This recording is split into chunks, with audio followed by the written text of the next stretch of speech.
नमस्कार। ब्रेक के बाद खबरों में एक बार फिर से आपका स्वागत है और बात करते हैं राजधानी रांची की। एनडीए गठबंधन के बाद इंडिया गठबंधन भी सीट शेयरिंग के मामले में अब एक कदम आगे बढ़ गई है। मुख्यमंत्री हेमंत सोरेन ने शनिवार को रांची स्थित अपने आवास पर संवाददाता सम्मेलन में बताया कि राज्य की 70 विधानसभा सीटों पर कांग्रेस और झारखंड मुक्ति मोर्चा के बीच सीट बंटवारे को लेकर सहमति बन गई है।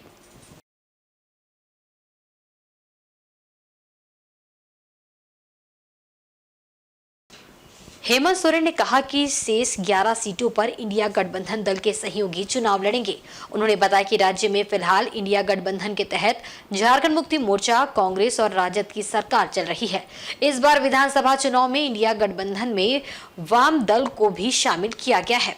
एक सवाल के जवाब में हेमंत सोरेन ने कहा कि बहुत जल्द ही शेष 11 सीट के संबंध में और कौन पार्टी किस विधानसभा सीट से चुनाव लड़ेगी, सारी स्थितियां स्पष्ट कर दी जाएगी।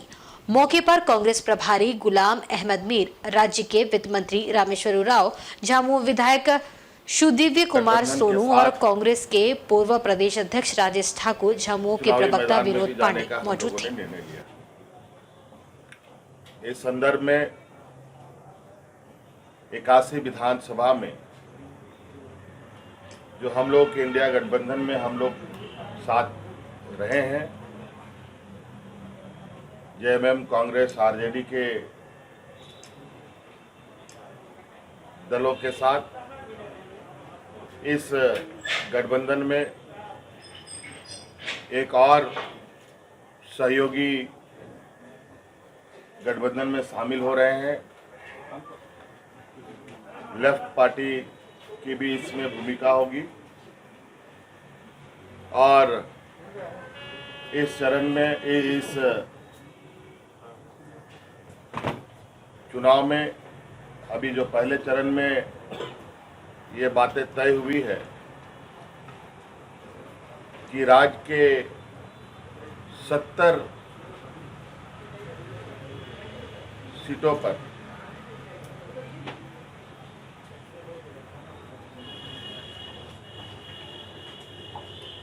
इंडिया गठबंधन के जेएमएम कांग्रेस के प्रत्याशी होंगे। वहीं पूर्वी सिंहभूम जिले के मुसाबा ने 1 नंबर स्थित झारखंड मुक्ति मोर्चा कार्यालय प्रांगण में मिलन समारोह का आयोजन किया गया। इसमें मुख्य अतिथि के रूप में मंत्री रामदास सोरेन उपस्थित थे। इस मौके पर बीजेपी व अन्य दलों से आए दर्जनों कार्यकर्ता झामुमो में शामिल हुए। रामदास सोरेन ने सभी का फूल माला पहनाकर पार्टी में स्वागत किया। पार्टी में शामिल होने वाले मुख्य रूप से चौधरी उमेश सिंह, संदीप अग्रवाल, सोमाई टुडू, प्रकाश किनिंगो समेत कई महिला एवं पुरुष समर्थक शामिल थे। मौके पर जमकर नारेबाजी भी की गई। मंत्री रामदास सोरेन ने कहा कि बीजेपी के कई कार्यकर्ता अपने आप को ठगा हुआ महसूस कर रहे थे, इसलिए मुख्यमंत्री हेमंत सोरेन पर आस्था जताते हुए भाजपा एवं अन्य दल के कार्यकर्ता झामुमो में शामिल हुए हैं। महागठबंधन की हेमंत सरकार जन जन तक जन कल्याणकारी योजनाओं को सफलतापूर्वक पहुंचा रही है।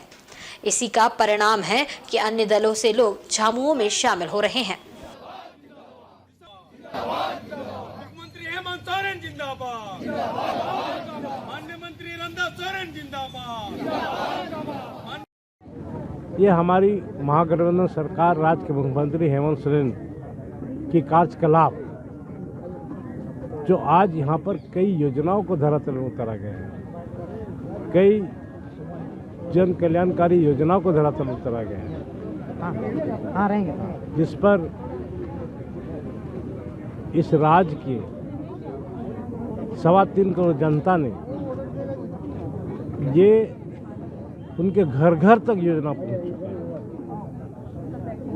इसलिए भारतीय जनता पार्टी में जो लीडर है, केडर, उन्होंने समझ रहे हैं 18 वर्षों तक उनके साथ रहा, कार्य किया और अपने ठगा हुआ महसूस कर रहा है कि हमें भारतीय जनता पार्टी में रह करके अपने आप को बेवकूफ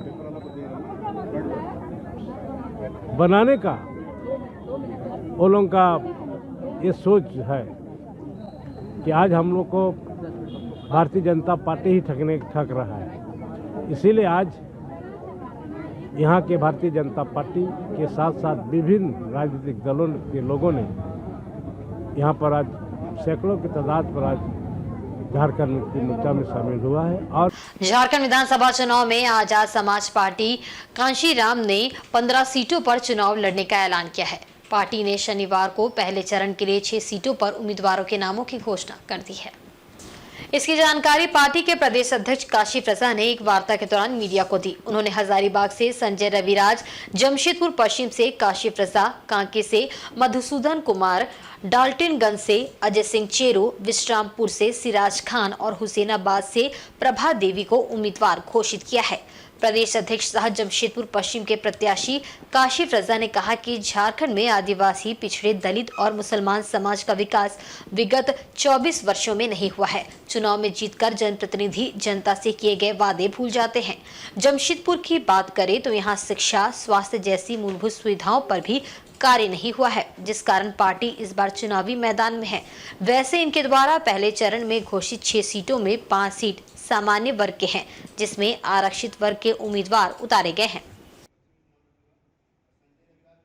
बंदियों को जय भीम, जोहार, सलाम, आदाब, नमस्कार। आज का प्रेस कॉन्फ्रेंस का जो मुख्य उद्देश्य है ये है कि आज़ाद समाज पार्टी कांशीराम ने, राष्ट्रीय अध्यक्ष साहब ने आज कल शाम में घोषणा की कि झारखंड के 6 सीटों पर अभी पहली जो घोषणा हमारी हुई है, पहला जो सूची हमारा आया है 6 सीटों का, उस पर विश्रामपुर की सीट, पलामू की सीट है, जिसमें सिराज खान जी चुनाव लड़ेंगे और प्रभा देवी जी हुसैनाबाद से चुनाव लड़ेंगे। शुल्काल से आती है, बजरंग सीट पे हमने उनको दिया है। जमशेदपुर पश्चिम से मैं खुद चुनाव लड़ूंगा और भीम आर्मी के प्रदेश अध्यक्ष संजय रविराज जी, वो चुनाव हजारीबाग से लड़ेंगे।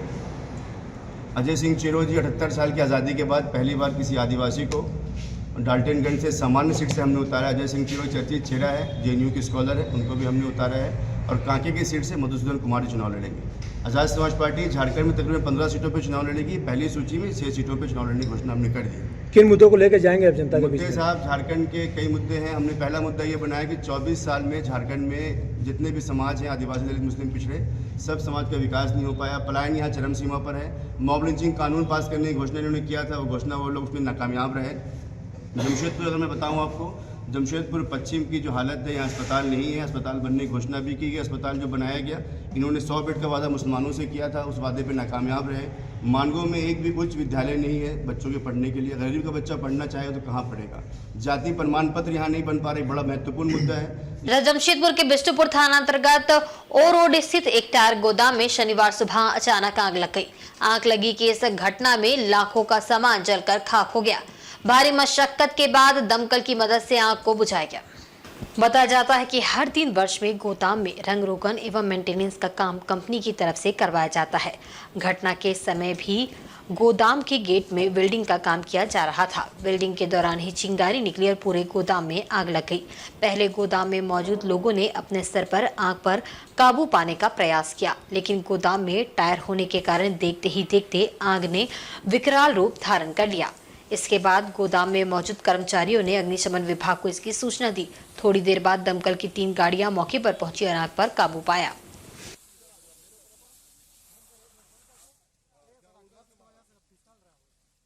फिर भी लगभग आपको क्या अनुमान लग रहा है? लगभग हम तो पुराना ही, हमें तो उसका क्या वैल्यूएशन हम लगा, लेकिन 4-5 हज़ार रुपये का नुकसान हमारा हुआ।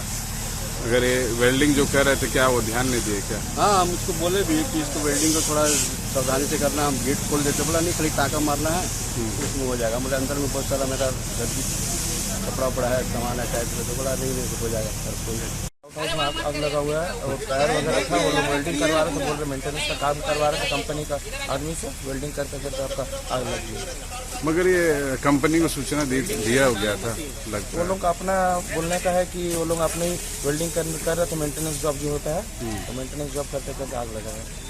चूना करवा रहे थे, चूना वेल्डिंग का सब काम करवा रहे। मगर लग रहा है कि कोई गोदाम यहाँ पर था। अब वही लोगों को जानकारी होगा। हम लोगों को तो कॉल आया है, हम लोग आग बुझाने के लिए आए, हम लोग आके देखे पूरा धधक रहे हैं। बहुत जबरदस्त आग। सरायकेला पुलिस लगातार अवैध शराब कारोबार के खिलाफ अभियान चला रही है। इसी क्रम में कुचाई पुलिस ने लोपटा गांव के घने जंगलों में छापेमारी कर एक कच्चे मकान से मिनी शराब फैक्ट्री का उद्भेदन किया है। इस मामले में 5 लोगों को अवैध अंग्रेजी शराब को पैक करते हुए गिरफ्तार किया गया है। छापेमारी के दौरान घटनास्थल से 388 पेटी अवैध अंग्रेजी शराब, 113 लीटर अंग्रेजी शराब, 200 लीटर के ड्रम में शराब बनाने वाले स्पिरिट, 34 पेटी शराब की खाली बोतलें, 2 बड़ा प्लास्टिक बोरा में भरा हुआ प्लास्टिक बोतल, काफी संख्या में बोतल का ढक्कन, स्टिकर, 15 लीटर शराब में मिलाने वाला रंग, 500 लीटर का 2 खाली सिंटेक्स टंकी, एक बाइक एवं पकड़ाए अभियुक्तों के पास से 4 मोबाइल फोन बरामद किया गया है। गिरफ्तार अभियुक्तों में सालुका बांकीरा, रामलाल हेम्ब्रम, गणेश मुंडा, राम सोय और सुकुर सोय शामिल है। इस अवैध विदेशी शराब निर्माण में कुछ अन्य अभियुक्तों की भी संलिप्तता बताई जा रही है। छापेमारी दल में सरायकेला एसडीपीओ समीर सेवैया, कुचाई थाना प्रभारी नरसिंह मुंडा, खरसवा थाना प्रभारी गौरव कुमार, दलभंगा ओपी प्रभारी रविंद्र सिंह मुंडा, आमदा ओपी प्रभारी अविनाश कुमार, कुचाई सैद 2 के सशस्त्र जवान व खरसवा थाना आमदा ओपी एवं दलभंगा ओपी के रिजर्व गार्ड के जवान शामिल थे। चुनाव 2024 के मद्देनजर सरायकेला खरसवा पुलिस द्वारा विगत कई दिनों से लगातार अवैध शराब एवं मादक नशीले पदार्थों के विरुद्ध लगातार कार्रवाई की जा रही है। इसी क्रम में गुप्त सूचना मिली कि कुचाई थाना अंतर्गत लोपा गांव की जंगली पहाड़ी क्षेत्र में विगत कुछ दिनों से अंग्रेजी शराब का निर्माण भी किया जा रहा है, अवैध अंग्रेजी शराब का निर्माण किया जा रहा है और वहाँ से क्षेत्र में खपत भी की जा रही है। इसी को लेके थाना प्रभारी कुचाई, थाना प्रभारी खरसावा और आमदा ओपी प्रभारी के नेतृत्व में छापामारी टीम का गठन किया गया, जिनके द्वारा छापामारी करते हुए अपराध का व्यक्ति को गिरफ्तार किया गया। इसी के साथ कुल 388 पेटी अवैध अंग्रेजी शराब और इसके अतिरिक्त भी करीब 800 लीटर के आसपास स्पिरिट और शराब बनाने और बोतल डालने के लिए खाली बोतलें ये सब बरामद की गई। जो अवैध शराब बरामद हुई है उसकी कुल मात्रा 4000 लीटर के आसपास है और इसमें जो भी अपराधकर्मी हैं, जो बाकी और जो शामिल हैं, उनकी गिरफ्तारी तो भी छापेमारी की जा रही है। जिला का ये अभियान आगे भी इसी तरह से पूर्वी सिंहभूम जिले के मुसाबन स्थित मां शीतला मंदिर के जीर्णोद्धार का कार्य पूरा होने पर मंदिर परिसर में प्राण प्रतिष्ठा के साथ महाकुंभ अभिषेक का आयोजन किया गया है। 3 दिवसीय इस अनुष्ठान की शुरुआत शनिवार से दक्षिण भारतीय परंपरा के अनुसार हुई।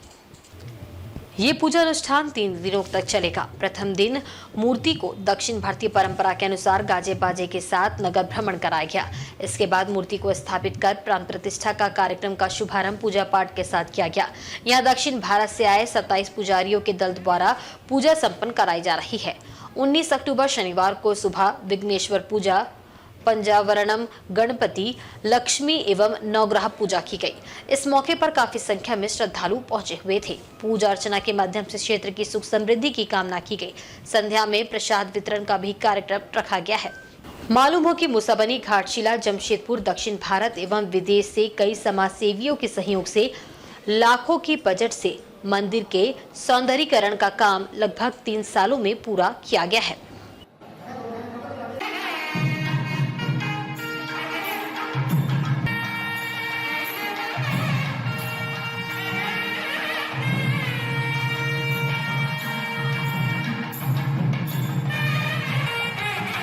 क्रम है ये हमारा आज जो कुंभ अभिषेक का जो प्राण प्रतिष्ठा का जो पूजा का स्टार्टिंग था उसका आज पहला दिन है। ठीक है, जो आज कलश का जो पूजा किया जा रहा है, 17 घड़ा उसमें कलश का जो चेन्नई से आया गया उसका पूजा हो रहा है और 120 का कलश का पूजा किया जा रहा है। इससे क्या है, जो हमारा जो आज के स्टार्ट से जो पहला जो हम लोग गणेश जी का जो पूजा किया जाएगा, उसके बाद एक और मूर्ति है जिसका मुरुगन बोला मुगनेश्वर, उसका पूजा किया जाएगा। मुनीश्वरम बोल के जो हमारे यहाँ पे है पुणे के, उसका पूजा किया जाएगा। ये हमारा आज का स्टार्टिंग है जिसको हम बिगिनिंग करते हैं। बिगिनिंग करने के बाद सेकंड अब जो पूजा होगा वो हमारे जो गोब्रम होता है, जो सबसे टॉप क्लास का जो टॉप जो रहता है उसको खोलकर उनका पूजा किया जाएगा।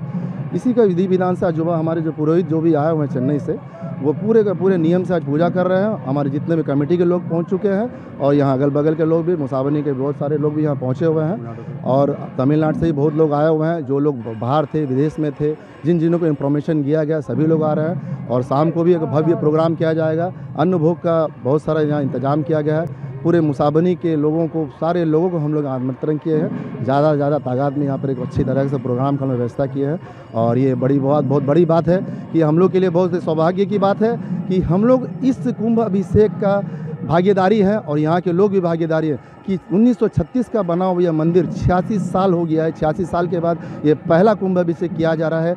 ये दक्षिण भारत के हिसाब से चक्रधरपुर रेल मंडल से गुजरने वाली प्रमुख ट्रेनों में आजाद हिंद एक्सप्रेस और नांदेड़ एक्सप्रेस अब नए रंग में नजर आएगी। इन ट्रेनों के यात्रियों को अब बहुत जल्द LHB कोच से यात्रा करने की सुविधा मिलने वाली है, जिससे यात्रियों को आरामदायक यात्रा करने का अवसर मिलेगा। रेलवे प्रशासन ने आगामी 3 महीने बाद इन दोनों ट्रेन को LHB कोच से लैस करने का निर्णय लिया है। अब ये दोनों ट्रेनें अन्य सभी ट्रेनों की तरह ICF कोच के बजाय LHB कोच के साथ चलेगी। ICF कोच की तुलना में LHB कोच में बर्थ की संख्या भी अधिक होने के कारण ट्रेन में ज्यादा यात्री सफर कर पाएंगे। मिली जानकारी के अनुसार रेलवे पुणे हावड़ा आजाद हिंद एक्सप्रेस में 15 फरवरी 2025 से LHB कोच उपलब्ध कराएगी। वहीं हावड़ा पुणे आजाद हिंद एक्सप्रेस में 17 फरवरी से ये सुविधा यात्रियों को मिलने लगेगी। ये सुविधा हुजूर साहिब नांदेड़ संतरागाछी एक्सप्रेस में 10 फरवरी 2025 से तथा संतरागाछी हुजूर साहिब नांदेड़ एक्सप्रेस में 12 फरवरी से उपलब्ध रहेगी। मालूम हो कि LHB कोच यात्रियों के लिए काफी आरामदायक व सुविधायुक्त होता है। रेल परिचालन की दृष्टि से भी LHB कोच को काफी सुरक्षित माना जाता है।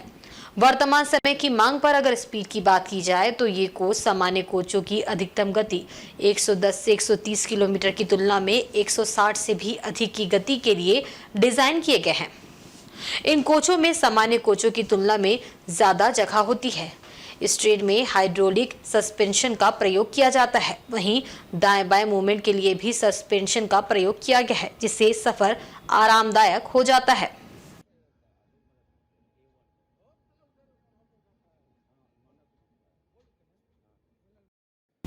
वहीं सरायकेला कस्बा जिला प्रशासन द्वारा आदित्यपुर के ऑटो क्लस्टर में 2 दिवसीय लिटरेचर फेस्टिवल छाप में शनिवार को बॉलीवुड के प्रसिद्ध अभिनेता व साहित्यकार अखिलेंद्र मिश्रा ने शिरकत की। उन्होंने सभी से झारखंड में होने वाले आगामी विधानसभा चुनाव में मतदान करने की अपील की। फिल्मी अंदाज में डायलॉग के साथ प्रसिद्ध अभिनेता अखिलेंद्र मिश्रा ने कहा कि झारखंड समेत सरायकेला खरसुआ जिले में आगामी 13 नवंबर को होने वाले मतदान महापर्व में लोग घरों से बाहर निकलकर मताधिकार का प्रयोग करें। उन्होंने कहा कि मतदान सबसे बड़ा दान है। मजाकी अंदाज में कहा कि जिन रुपए पैसा या जमीन जायदाद नहीं बल्कि मत का दान करना है। जागरूक बनिए और देश राज्य हित में मतदान करिए। सरायकेला खरसुआ जिले में आयोजित साहित्यिक महोत्सव के संबंध में बॉलीवुड अभिनेता अखिलेंद्र मिश्रा ने कहा कि साहित्य से समाज का संवर्धन होता है। साहित्य समाज में जागरण का काम करती है। अभिनेता अखिलेंद्र मिश्रा ने कहा कि वर्तमान समय में युवाओं बच्चों को मोबाइल से दूर रख साहित्य पुस्तकों से जोड़ा जाना चाहिए। ऐसे आयोजन साहित्य से जोड़ने की कड़ी का काम करेगा। साहित्य सम्मेलन के अंतिम दिन शनिवार को अभिनेता अखिलेंद्र मिश्रा द्वारा रचित पुस्तक की भी चर्चा की गई। वहीं देर शाम आयोजित होने वाले नाटक मंचन में भी अखिलेंद्र मिश्रा शिरकत करेंगे, जहां वे नाटक मंचन में मुख्य किरदार निभाएंगे। इस दौरान अखिलेंद्र मिश्रा के साथ तस्वीर और सेल्फी खिंचाने के लिए फैंस का जमावड़ा लगा रहा। आके पहले मतदान कीजिए, फिर जाइए काम। ठीक है, बहुत बहुत धन्यवाद। मुझे बहुत खुशी है कि सरायकेला में इस तरह का साहित्य उत्सव हो रहा है और साहित्य जो है समाज का संवर्धन करता है। साहित्य से बढ़िया कुछ भी ऐसा नहीं है जो समाज का निखार करे, सुधार करे, समाज में जागरण पैदा करे। अगर मतदान के लिए भी समाज को जागृत करना है, लोगों को जागृत करना है, तो साहित्य से जोड़ना होगा। और ये बड़ा ही अच्छा लग रहा है कि सरायकेला में इस तरह का आयोजन हो रहा है। पूरा शासन प्रशासन एकत्रित हो गया है, सारे साहित्यकार एकत्रित हो गए हैं और विभिन्न प्रदेशों से साहित्यकार आए हुए हैं। पुस्तकों पे चर्चा हो रही है, विद्यार्थी आ रहे हैं, हिस्सेदारी ले रहे हैं। पूरा का पूरा हॉल खचाखच भरा हुआ है और साहित्य पे बात हो रही है, पुस्तक पे बात हो रही है। पुस्तक से जुड़े बच्चे आजकल मोबाइल पे पढ़ने लगते हैं, गूगल पे। पुस्तक से जुड़े, किताब को छुएं, उसका स्पर्श महसूस करें। ये अपने आप में बहुत बड़ी बात है। एक तरह का ये साहित्य को लेके समाज का जागरण करना एक तरह का आंदोलन है। ये इस तरह का देश में अभी तक शुरू नहीं हुआ है। कोई भी साहित्य महोत्सव में इस तरह का विषय नहीं रखा गया है जो सरायकेला के इस साहित्य महोत्सव में किया जा रहा है, रखा गया है। और मैं भी इसी उपलक्ष्य में आया हूँ। मेरी भी पुस्तक आई, उसकी भी चर्चा हुई। चक्रधरपुर रेल मंडल स्थित बंडा मुंडा में हथियार के दम पर अपराधियों ने एक रेल कर्मी के घर में घुसकर रेल कर्मी, उनकी पत्नी और बेटे को बंधक बनाकर डकैती की बड़ी वारदात को अंजाम दिया है। घटना बंडा मुंडा के डीजल कॉलोनी स्थित क्वार्टर संख्या L204/1 की है। बताया जा रहा है कि शनिवार देर रात 1 बजे अपने क्वार्टर में रेलवे जूनियर इंजीनियर दिलीप पंडा, उनकी पत्नी और बेटा अपने कमरे में सो रहे थे। इसी दौरान डकैतों ने एक कटर के माध्यम से खिड़की में लगे लोहे के सरिया को काट दिया और कमरे में घुस आए। रेलकर्मी को जब कुछ आवाजें सुनाई दी तो वह नींद से जग गए। आंख खुलने पर उनके सामने कमरे के अंदर 4-5 लोग खड़े थे। अचानक उन लोगों को देख रेलकर्मी पूरी तरह से डर गए। इस दौरान डकैतों के 2 सदस्य ने पूरे परिवार को धारदार हथियार के बल पर बंदी बनाकर घर के अलमारी में रखे लाखों के आभूषण और नगद 10,000 रुपए लूट लिए। सिर्फ इतना ही नहीं, चोरों ने रेलकर्मी के पत्नी के गला, कान और हाथ में मौजूद आभूषण भी लूट लिए। इस दौरान डकैतों ने घटनास्थल पर लगे सीसीटीवी कैमरा को भी तोड़ दिया। कैमरा तोड़ने के कारण सीसीटीवी में उनका चेहरा भी कैद हो गया है। घटना की सूचना पाकर बंडा मुंडा पुलिस रात में ही घटनास्थल पर पहुंची और घटनास्थल का जायजा लिया। सुबह होते ही राउरकेला एएसपी प्रभाशंकर नायक, डीएसपी निर्मल महापात्र, बंडा मुंडा थाना प्रभारी चितरंजन नायक, फॉरेंसिक टीम और डॉग स्क्वाड के साथ घटनास्थल पर पहुंच घटना की जांच पड़ताल की। घटना को लेकर रेलवे आवास में रहने वाले लोगों में अब डर का माहौल बना हुआ है। रेलकर्मियों का कहना है कि आए दिन रेलवे कॉलोनी के क्वार्टर में कोई न कोई घटना हो रही है।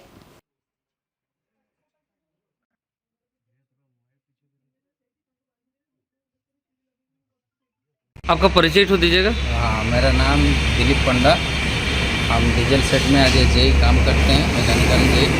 और बीते रात को करीब 2 बजे के आसपास से ये अचानक 5 लोग मास्क पहने हुए हैं और हाथ में ग्लोव्स पहने हुए अचानक मेरा घर में घुस गए। मेरा सोया था मेरा परिवार के साथ, सबको ये करके वेपन दिखा के डरा के फिर मेरा घर से सब सामान लूट कर ले। लगभग कितना सामान होगा? केस कितना, सोना कितना? वो सामान अभी इन्वेस्टिगेशन होगा। इन्वेस्टिगेशन होने से, काउंट होने से तब पता चलेगा। हम लोग अभी हाथ नहीं लगाए। वो ये पुलिस का डॉग स्क्वाड आएगा, उसके बाद जो हाथ लगाएंगे देखेंगे तो पता चलेगा कितना गया कितना नहीं गया। धन्यवाद। Thank you. परिवार रही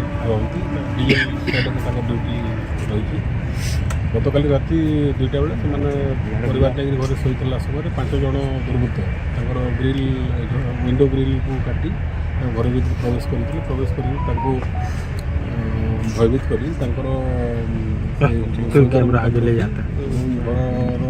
चाबी सर्च करते चाबी पाइला अलमीरा खोली से प्राय पाखापाखि 35 ରୁ 40 भरी सुना अलंकार अराउंड 10,000 कैश मनी पर्स जोटा था नहीं घर कबाट को बाहर पटू बंद कर मैंने पलि घटना है तुरंत आम 112 जो टोल फ्री नंबर अच्छी ERSS नंबर से जोगाजोग कर पेट्रोलिंग गाड़ी राति सागे सागे आसिक पहुँची खोजाखोजी करते बर्तमान सुधा दुर्बृत्त मैंने मिल जाती।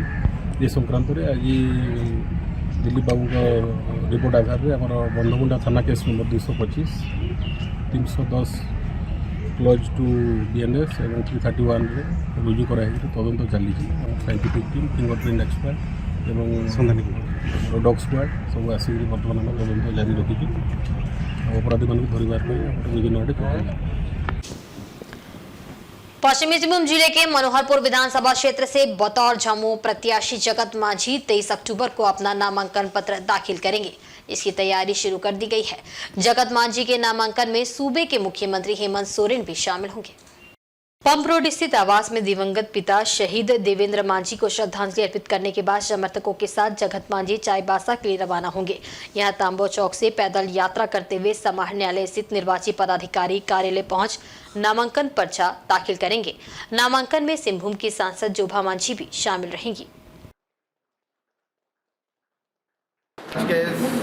ग्रेडिंग प्रोग्राम के में सेलेक्ट होने के लिए और एग्ज़ाम में पार्टिसिपेट करने के लिए आप सबों को कांग्रेचुलेशंस। और आज के बुलेटिन में बस इतना ही। कल फिर हाजिर होंगे कुछ नई खबरों के साथ। तब तक देखते रहें इंसाइड झारखंड न्यूज़। नमस्कार।